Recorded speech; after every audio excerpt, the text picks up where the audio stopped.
Yes, this notes from AL. I want to speak about a sense of guilt. Why guilt? Because on November 18th and 19th, thanks to my friend and colleague Indu, we went and met the RBI's Deputy Governor.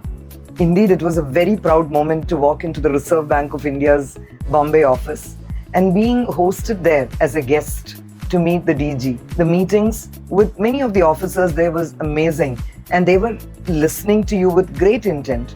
And I walked out of RBI that day knowing fully well that definitely with these kinds of leaders, we will be able to make our financial systems more inclusive. Of course, they're already doing a host of things to drive inclusion, but here I'm specifically speaking about making the financial system very inclusive for people with blindness and visual impairment.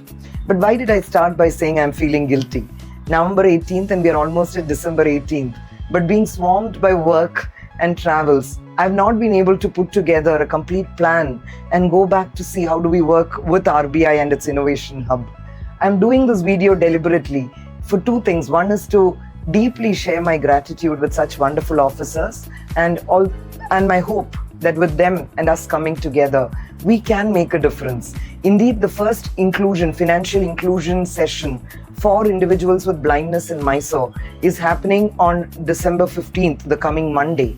And it is the RBI office in Bangalore that's going to work and engage with us driving that session. So yes, at one level, there's already a move. But the guilt is because there's so much that can be done. And I, as a leader and an advocate for people with visual impairment, need to move fast and need to really be able to utilize this opportunity and convert it. So I feel guilty at the end of the day that with so many things happening, sometimes you're not able to move as an individual at a pace that you would like to because you need to move a system along with you.